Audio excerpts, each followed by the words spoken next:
I'm gonna. Thank you. Put that for some. Just you put it in the pulpit or put it. Okay. Put it right here.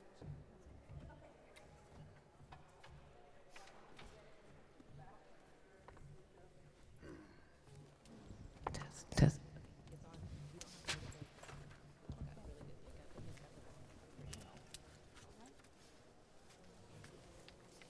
I had to plan my wardrobe around this. I said, Pastor Ryan, will there be a modesty rail or something? Not a He's- modesty he'll be, rail. He'll be sitting this. I was like, okay, so pants it is. Next year, whatever. A little cloth to put over Yeah. in the old school days. And send a volunteer, just ring his bell about 5 minutes prior. I had said I was going to wear nicer shoes today.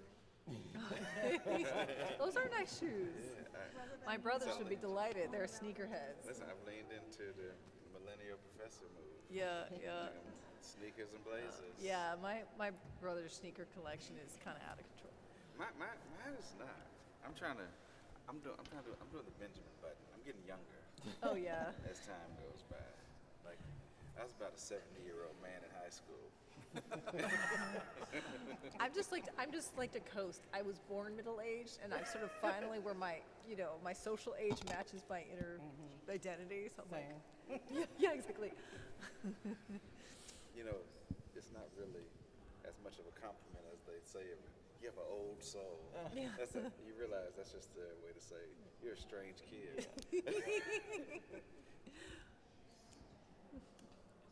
And I have been a strange kid. my Good whole life. afternoon. Good afternoon. It is good to see you all back. Thank you so much for joining us for this discussion this afternoon. The topic for this panel today really continues the conversation that we had earlier this morning with Dr. Cynthia Mo Lobeda. And so I appreciate that Reverend Price selected this topic to allow us an opportunity to continue engaging the theme of justice and economics. You will see reflected in the discussion, if you came to this morning's conference, several of the 10 fingers that Dr. Mo Lobeda was mentioning it. And so listen for that as you listen to our panelist talk. Let me introduce to you Reverend Ryon Price, who is the senior pastor of this church, of Broadway Baptist. He is a native of Lubbock, and he is a graduate of Texas Tech University and Duke University School, and has completed additional courses in study of theology at Christ Church in the University of Oxford. Before beginning his tenure here in 2017 at Broadway, Reverend Price served churches in North Carolina, Vermont, and Texas. A pastor and community activist, he serves on multiple national and local task force and boards, including the Brite Divinity School Board of Visitors. In 2021, Reverend Price was recognized with the Emma C. Johnson Hadley Servant Leadership Award by Grandmother of Juneteenth, Dr. Opal Lee. With you, Reverend Price, who will introduce our panelists. Thank you so very much. I want to preface my remarks and just preface my introduction by just simply saying how honored we've been to host you all, and what a joy we have had these last couple of days, and I hope that you have all enjoyed it as much as I have. So thank you for this privilege. I have three colleagues and also friends among us today, and so I'm very excited about this opportunity to share with you. And we do, as was said just a moment ago, have the opportunity to build upon the first session this morning, though that wasn't necessarily planned by me, but I really particularly took note at the latter portion of the conversation about charity and justice, given the fact that this whole title today is about charity and justice. So I think that this may be a God thing, and we give thanks for it. So welcome to you all. Just let me do introductions first. To my left is Dr. Lydia Bean, who is a social scientist, nonprofit leader based in Texas. She is a fellow in the political reform program at New America. She holds a PhD in sociology at Harvard, from Harvard University, and a bachelor's at Austin College. She is the author of The Politics of Evangelical Identity and previously taught at Baylor University. A bunch of TCU people here, but that's anyways. In 2014, she founded Faith in Texas, a multiracial nonprofit that brings faith communities together to work for justice and fairness in North Texas. And she is also currently the chair of the Justice Committee here at Broadway Baptist Church, where she is, of course, also a member and a dear friend. So we welcome you, Dr. Bean. So glad to have you. To Dr. Bean's left is Dr. Jeremy Williams, who is a native of Huntsville, Alabama. His PhD dissertation, also at Harvard, engaged racialization and criminalization in the book of Acts of the Apostles. And we're going to talk about that a little bit, I think. Dr. Williams is the assistant professor of New Testament at Brite Divinity School in his, I believe, second year there of that appointment, earning an MDiv from Yale Divinity School and received the highest award given to graduating students. Reverend Williams is an ordained elder in full connection in the CME Church, and he has led in ministry for almost 20 years as a lead pastor of 2 congregations while he was doing some other things as well. He recently also, very importantly for our discussion today, assumed an additional role at Brite Divinity School, is the founding director for the Center for Theology and Justice. So welcome to you, Dr. Williams. We're so very glad to have you. And then finally, Pamela Young is the executive director and lead criminal justice organizer at United Fort Worth, a multiracial grassroots community organization that actively works to challenge discriminatory policies and systems of oppression while empowering Black, Latin, and other historically marginalized and working communities to join the fight for justice through collective action. That organization is one that works closely with Broadway, and for which I'm very grateful. Pamela is a lifelong resident of Fort Worth, and she has helped build coalitions in the city, like the one I was just speaking of, across the county, including co-founding the Tarrant County Coalition for Community Oversight, which was instrumental in fighting for independent, community-driven oversight of the Fort Worth Police Department, and the Tarrant County Community Bail Fund, which frees people trapped inside of our county jail, which we are going to speak about this afternoon. Pamela is a graduate of Southern Methodist University, redeeming that institution, of course, with a bachelor's degree in television production. She worked as a producer for 15 years before leaving the industry to organize full-time in 2019.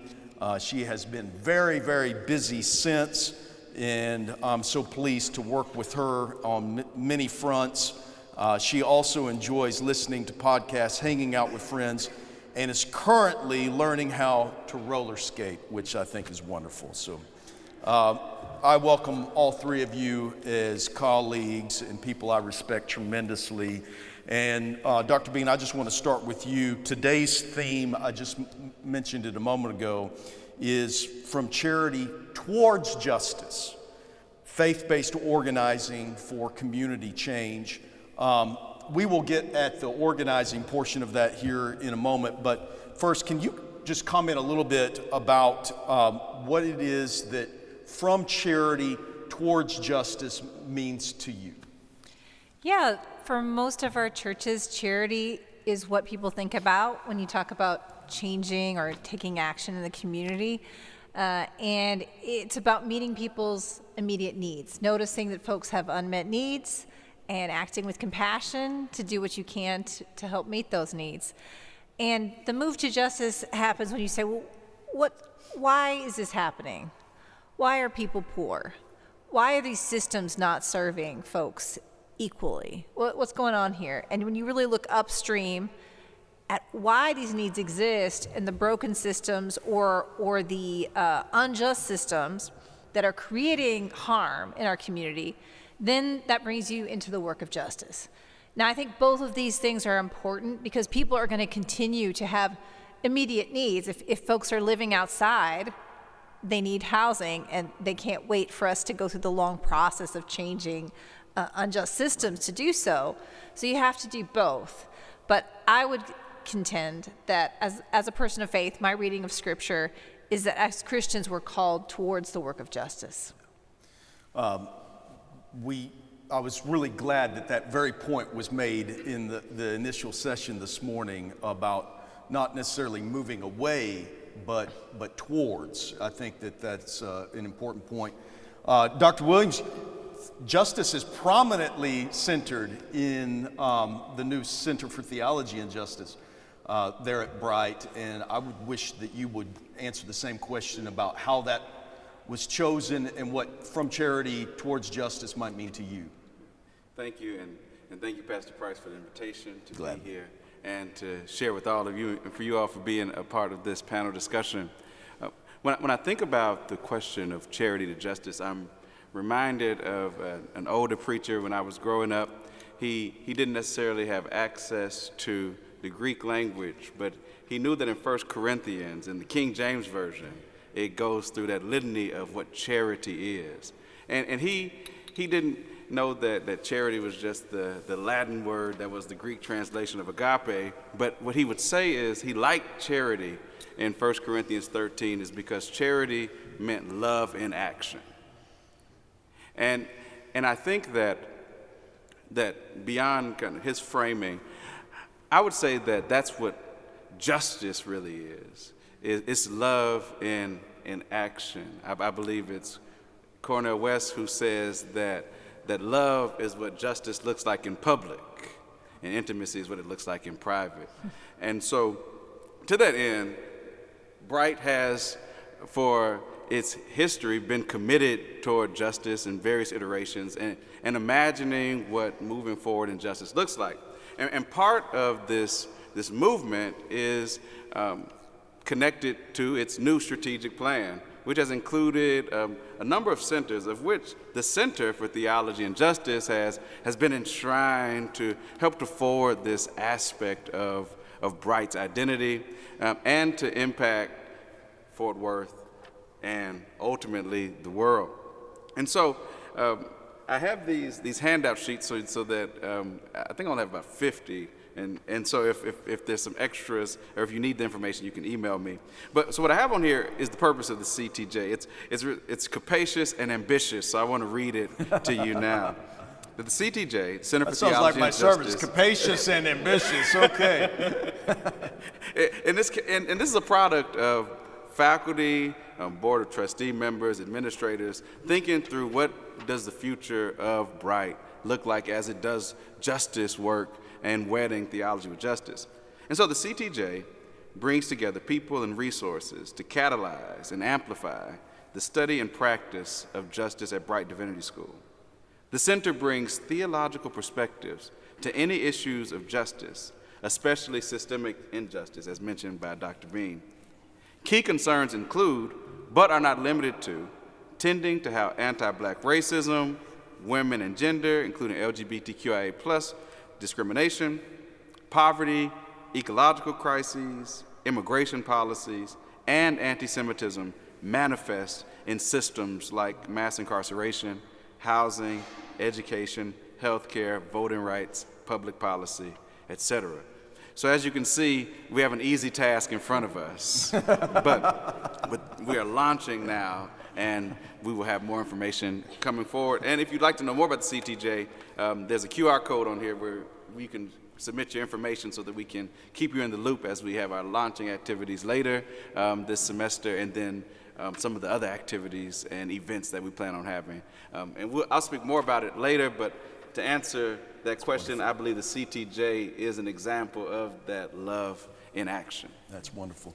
One of the things I really wanted to do is highlight the vision for CTJ, because I personally am very excited about this direction with Brite, and I'm pleased that you're at the helm here. And with all of that capaciousness and ambition, Lord knows you're going to need the help. So we're going to try to promote that. We're very grateful for that. Pamela, you are the director and lead organizer for an established, very strong, very exceedingly well respected in my circles, justice organizing body here in the city of Fort Worth. But you've also had some fairly extensive experience working in and with faith communities as well. And I'm wondering, when you hear this term, from charity towards justice, what is your understanding of its meaning, particularly with respect to your work with faith communities? Well, I grew up in the church right here in Fort Worth. Grew up in the black church, non-denominational, very much steeped in evangelicalism, white evangelicalism. My pastors that I grew up under were understudies, if you will, of Kenneth Hagin, the Word of Faith movement, okay? So we know all about charity. And, you know, for most of my adult life, including my childhood as well, that's all I knew that it meant to love your neighbor, you know, was to go down to East Lancaster and make some sandwiches, you know, give some people some socks and some warm blankets.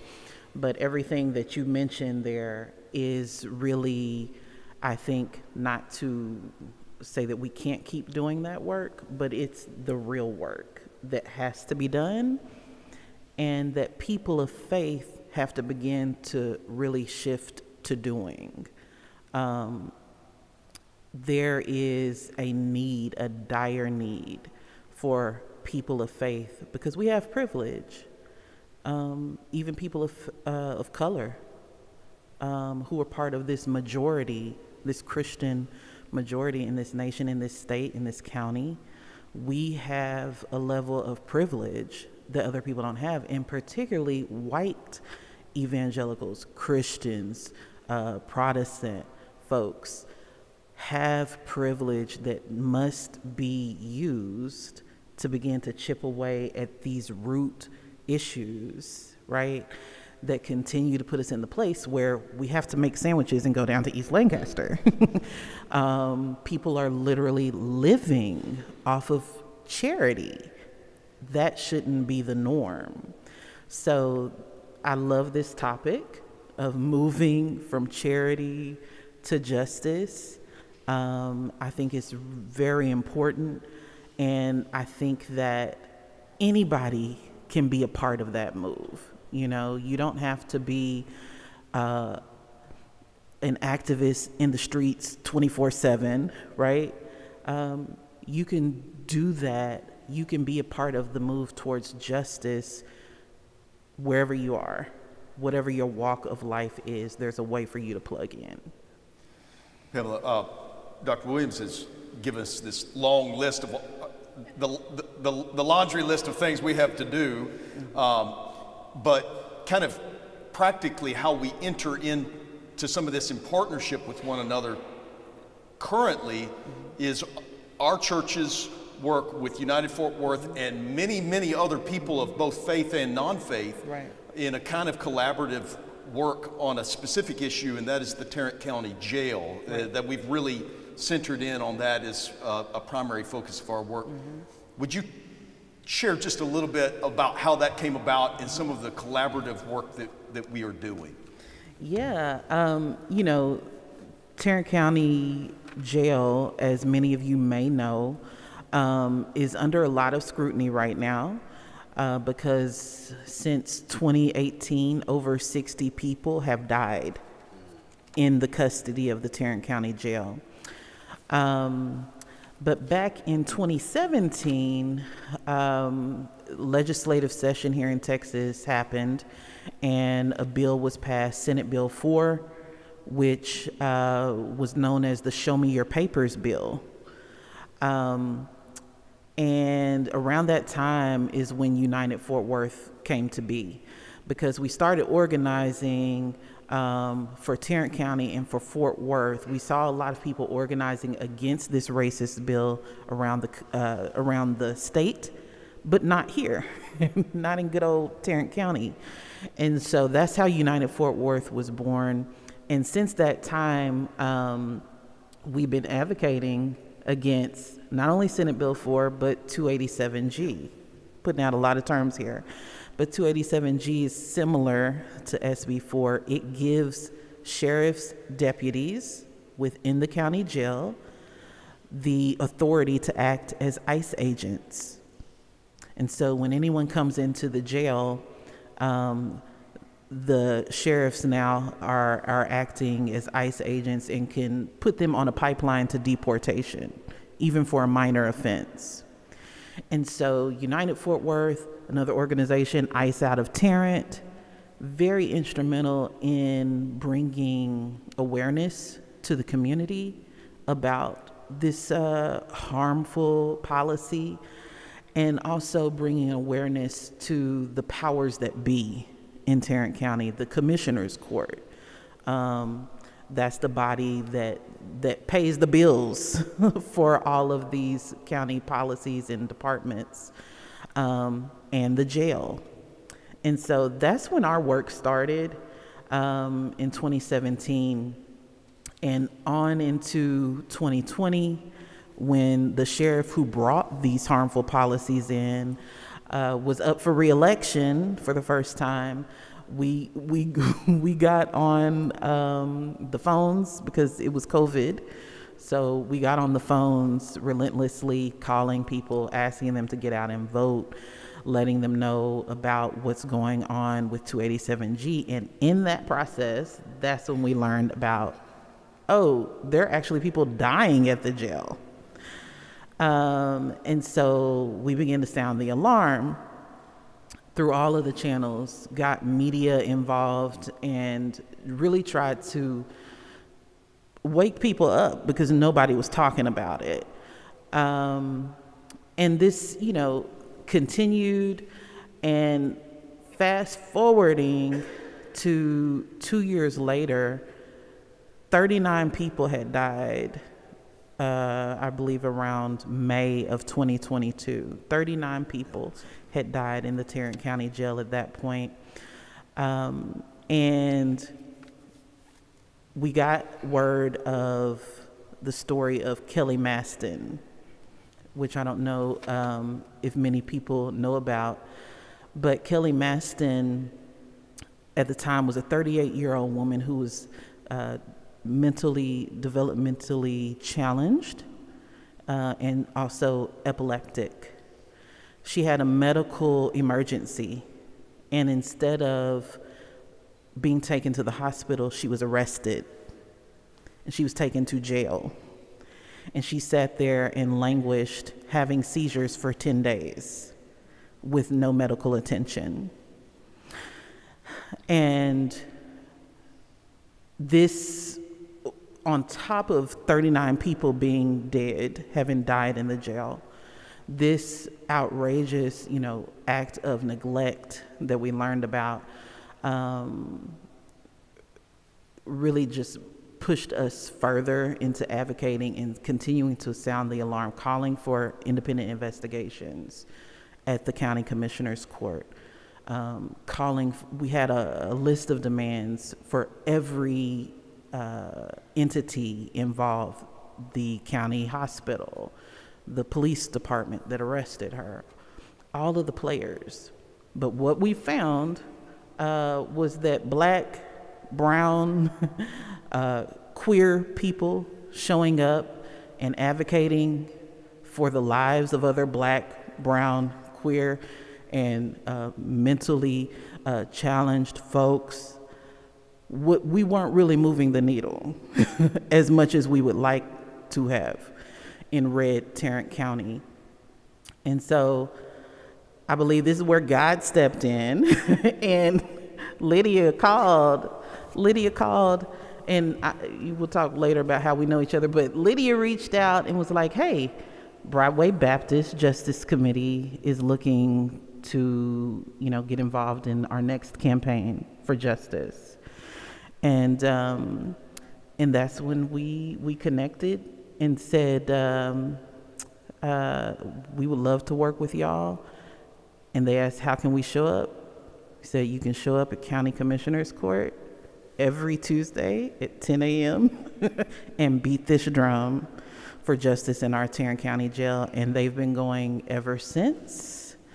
And the needle has moved. I want to really emphasize even that, right, is a picture of the injustice in this county, that people beating the drum just because of what we look like. We're black, we're brown, we're queer, getting nowhere. But when our white counterparts, with faith privilege, right, white privilege, come and speak the same words, we begin to move the needle. And so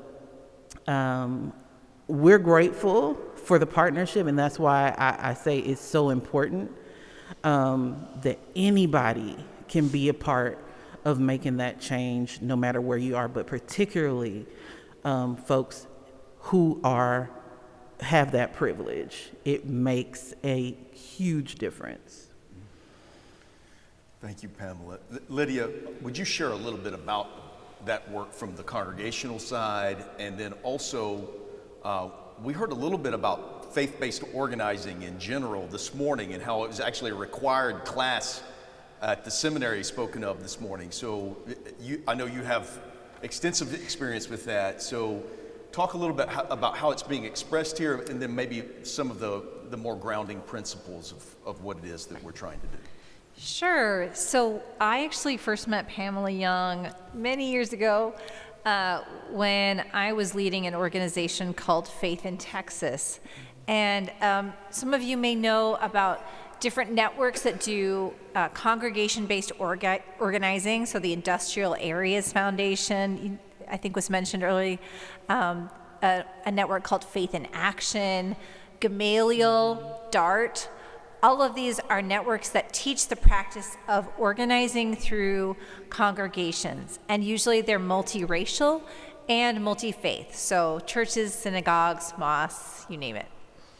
I helped build a federation of faith communities here in North Texas, so over 50 congregations, churches, mosques, synagogues across North Texas, and led that organization for 5 years. And the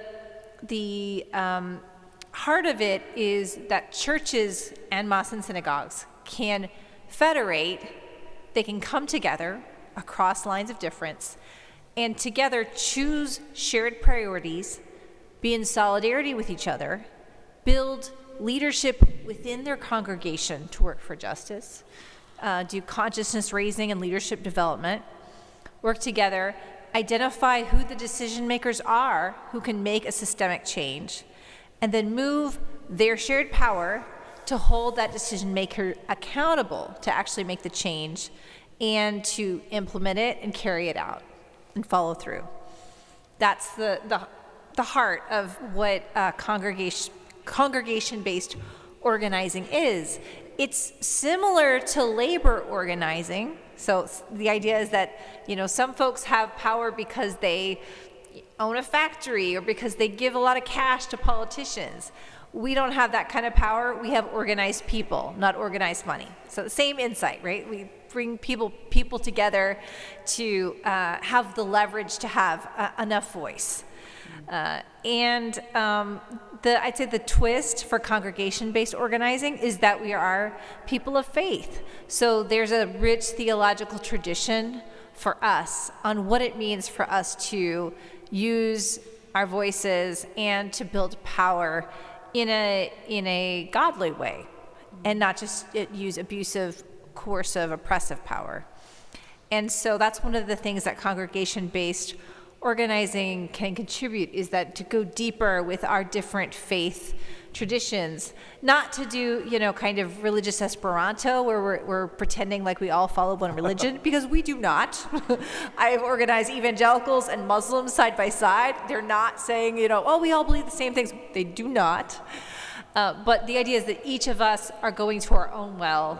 Each of us are inspired through relationships to go deeper in our own faith, and have each of us, we may be coming from different traditions or beliefs, but we can come together around shared needs that we have and our shared desire to see our communities listened to. And so that's what I did. That's how I got to know Pamela. And at Broadway, I joined Broadway many years ago. We started a justice committee. And in leading that committee, we had to identify priorities.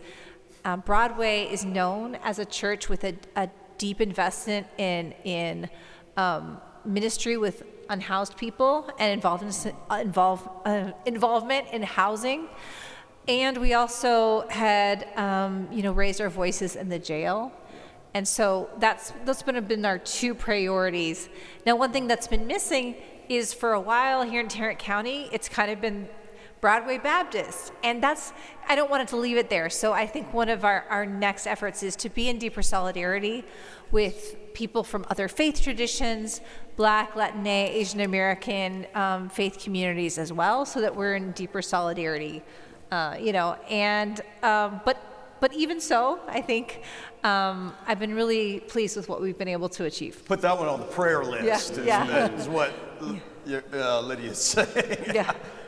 Because that is something that we are definitely working on. Because while it's true, we have used our voice and power, we really feel like there's a limit that we can only do without doing with other people. And that's, I think, the ultimate vision. So, Dr. Williams, your work particularly interests me around the book of Acts, mass incarceration, both in the Roman world, the carceral system in the Roman world, and how it really interfaces with the work that so much is going on now around issues of policing, mass incarceration, race.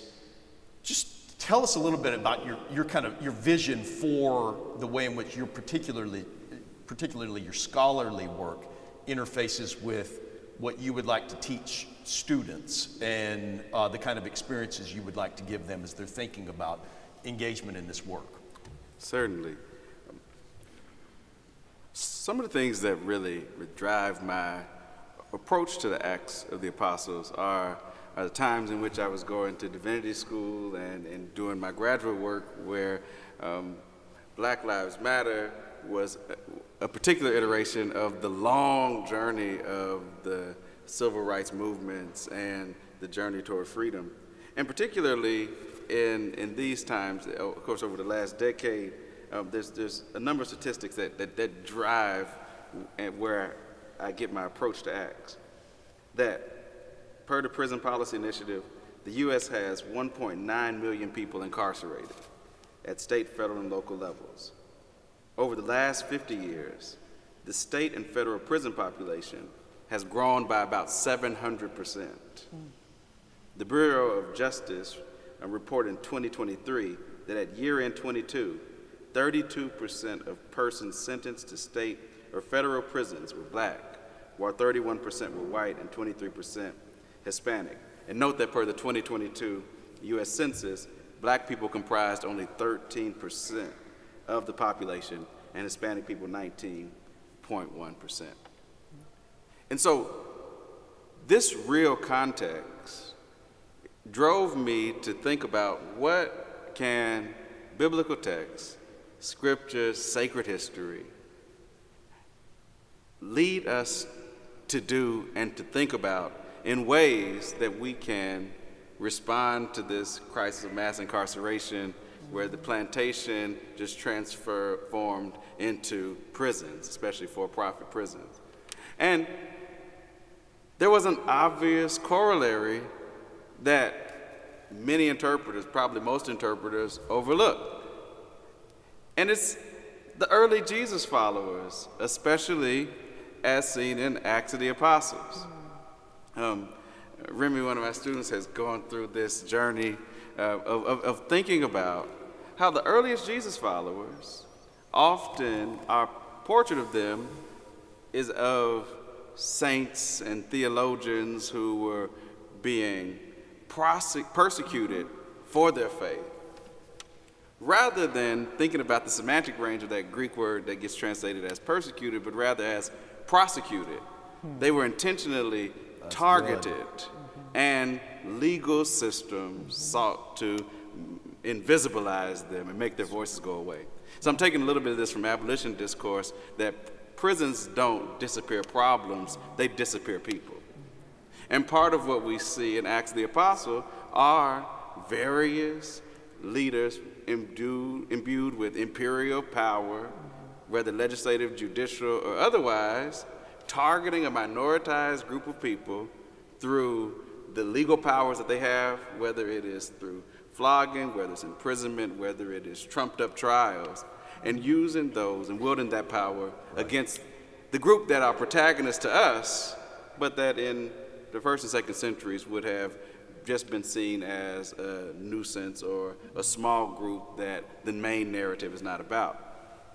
So that realization then provoked me to wonder, and I hope that my students see this both in this class or even like the class that Josh took, Luke, Acts, and Mass Incarceration, to consider what does it mean for the earliest Jesus followers to be people who were minoritized and who were prosecuted legally by judicial systems.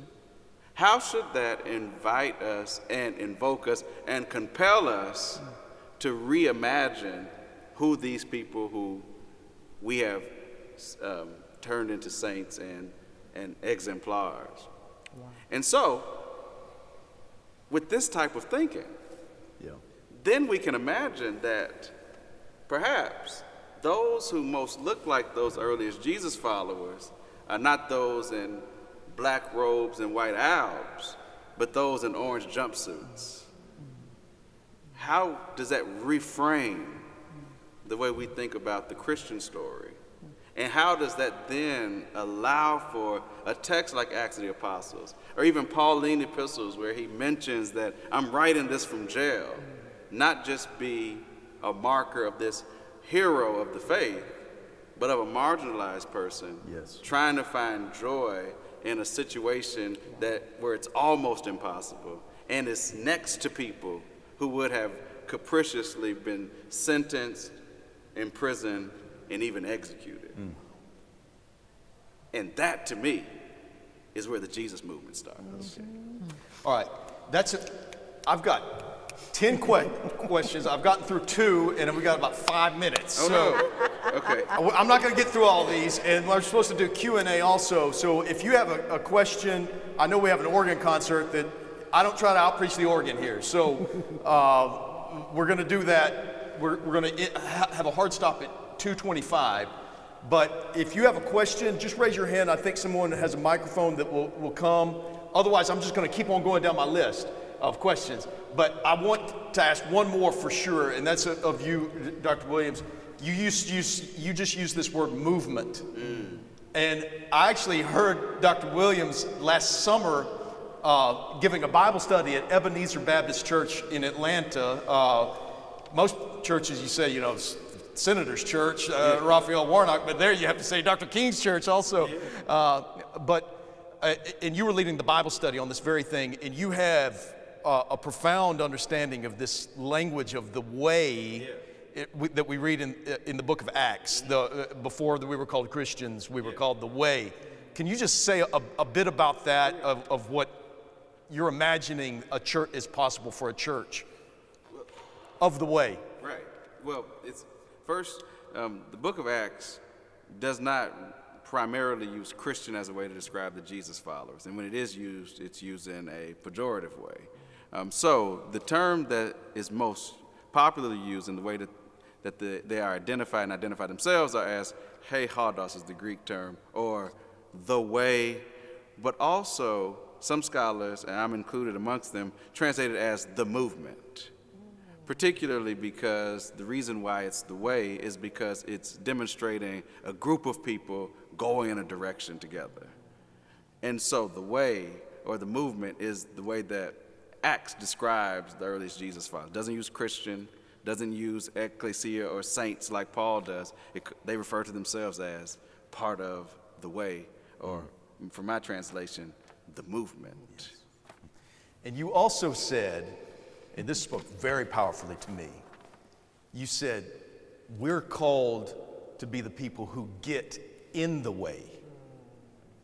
That really spoke deeply to me, to get in the way of what we are seeing in this, essentially this pipeline, mass incarceration, but so many other issues. So I can keep on going down my list. If you have your hand up, are there any questions? Because I recognize, I do see a hand.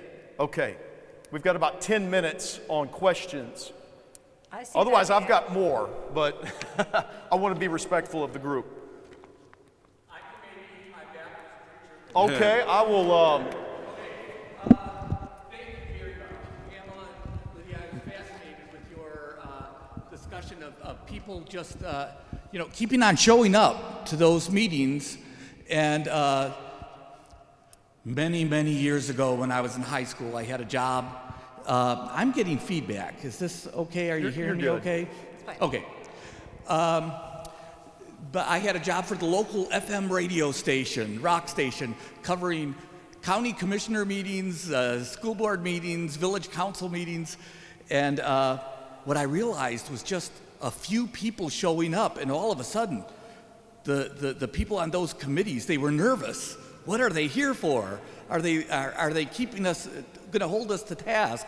And I kept that in mind when I went to seminary, and then as a pastor at a bigger church, just saying to my congregation and people in the community, even if you are in a rural area, just get a group of people, and we set up our fellowship hall like mock village council meetings or mock school board meetings, and had people prepare their little spiel and pitch.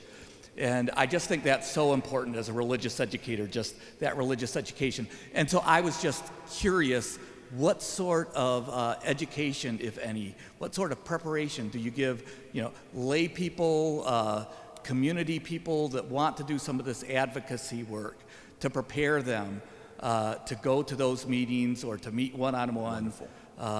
Is any of that going on? Lydia or Pamela? I'll start.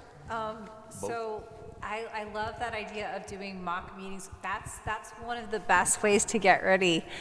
So we did that. We actually have had practice meetings where I'll play the decision maker and do sort of an impersonation, and even She makes a mean county judge, I'm going to tell you that.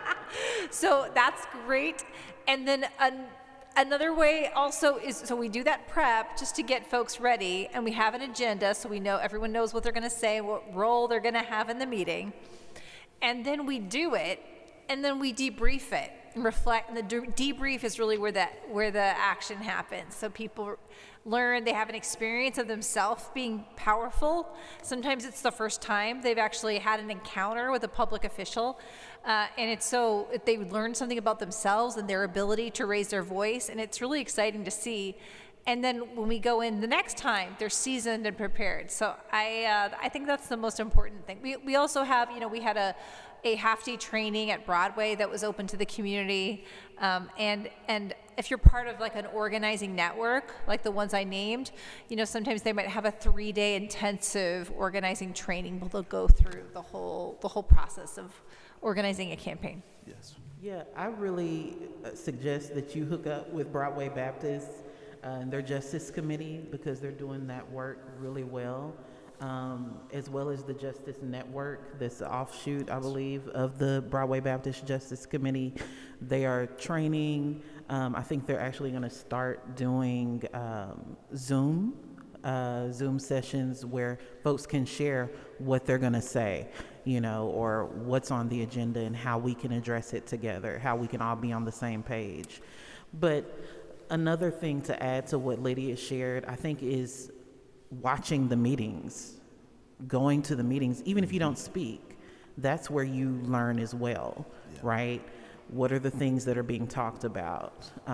What are the issues that come up? What is something that I want to address? What is something that my organization, my church, can come back and address? How are other people addressing the dais or what have you? So I think just learning by watching and being in the room is very important and really helpful. Wonderful, wonderful. I see a hand from Tom Plumley there. There's a microphone, Pastor. Undoubtedly, the most massive movement within the church today is to get the people in those positions of power changed to more approximate the politics of the churches and even the theology of the churches, and to insist that only people of certain politics and certain theologies are elected. There are voting rights issues here.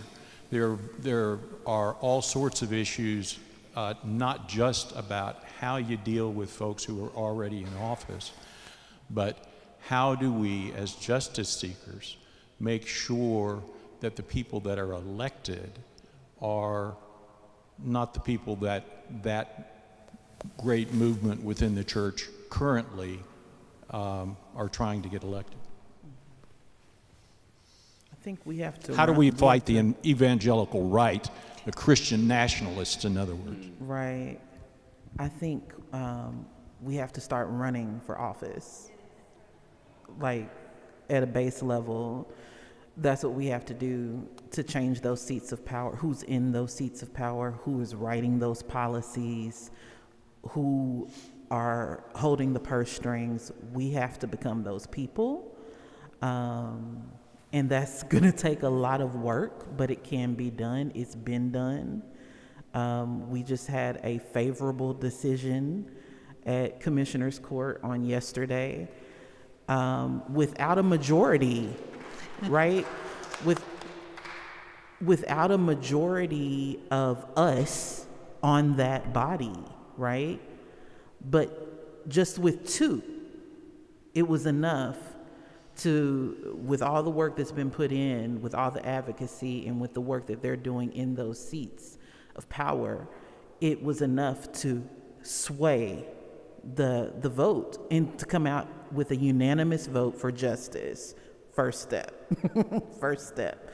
So we have to begin to run. We have to support our people who are running, and we have to get out and I guess you could say we have to grow the electorate. We can't just keep talking to the same people. I heard someone say earlier this week, and it's something that I believe and something that United Fort Worth is built on. We don't go and talk to the people who are already on the rolls. We go and get new people who have never come out to vote before. Yeah. And because that's, everybody else is already coming. We're preaching to the choir.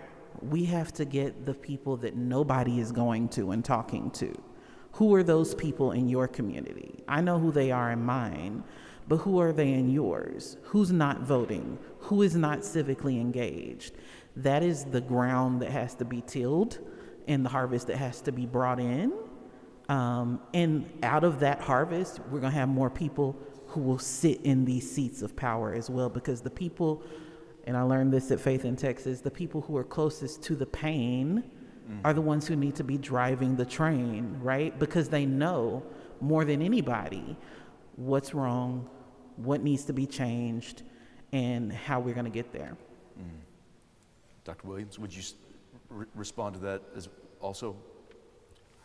I definitely can. I was going to defer to Dr. Bean, but in line with what Ms. Young has mentioned, I think that the work of creating the world that we want to be requires action at multiple steps and multiple tiers, whether it is the kind of teaching or congregational reshaping, the theological imaginations, or if it is engaging in electoral politics, or even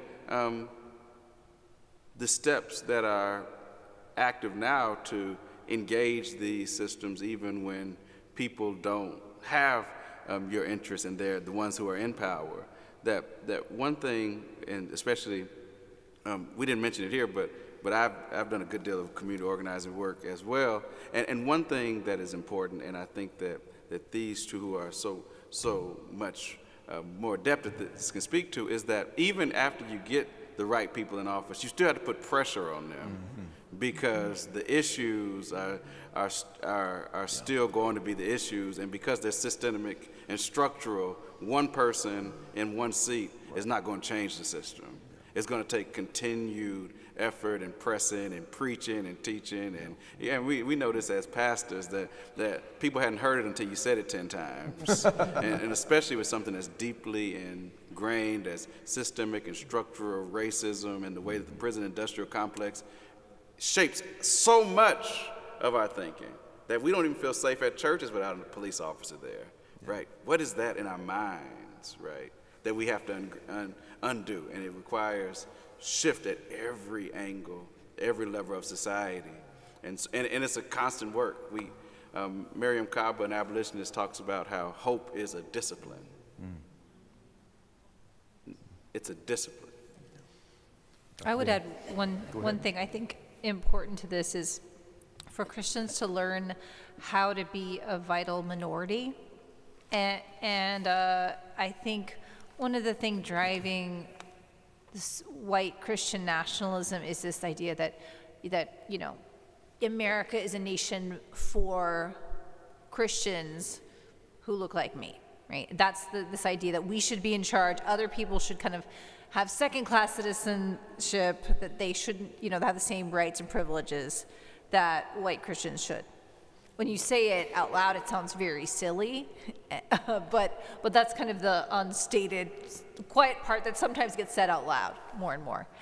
And I think the alternative to that, sometimes Christians who don't agree, the temptation is just be like, oh, we're not like them, But I don't think that's the answer. I think the answer is to have a different vision of power and voice as Christians in public life that is sharing power with people who have other faiths or who, don't identify with a faith tradition. And that's going to be very different, I think, from the old social gospel, idea, which was the time, I'm sure y'all talk about the social gospel. That was a time when Christians, kind of took for granted that we ran things and that we were the face of power. And I think now we have to figure out how to build power and share power when that's not the case in a truly religiously pluralistic context. This morning we heard about equity, environmentalism, and the third was democratic shared power. So there's great touchstones between what we did this morning and I think also this panel. It is 2:23, and we've got 1 minute. So do each of you maybe have we're in 2024. Oh my goodness, what a year. Do you have any final things to say about this time that we're living in, just very briefly as we wrap up today? Continue to pray. Yes. And act. Continue to take action. Everything that's been talked about today, I think is really pertinent for this year and beyond this year. And that might be something that I would say is don't get bogged down with 2024. Please keep your eye on 2025 as well. Conserve your energies and plug in where you see people doing the work and take action with them. Wonderful. a quick promo. I do have these copies, and there's also a QR code where you can access my book and some other publications. And one thing that or these three things I try to get my students to see that I think are relevant for this conversation. That part of why we do the work that we do is so that first, you can clearly see what it was. Secondly, so you can call it what it is. And then you can celebrate what it can be. Wonderful. Clearly see what it was, call it what it is, then you can celebrate what it can be. My challenge would be in 2024 is if your church isn't already part of faith-based organizing, to get connected, reach out, Google faith-based organizing or congregation organizing in your area, find an organization, reach out.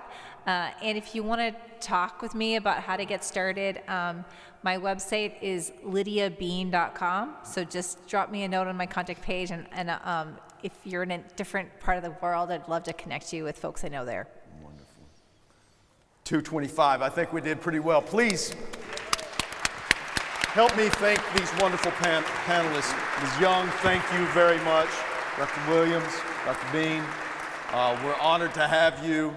I'm sure people want to talk to y'all as well, maybe if you would be open, but keep up the good work. And Ms. Young, we will keep on praying and keep showing up together. God bless you. Amen.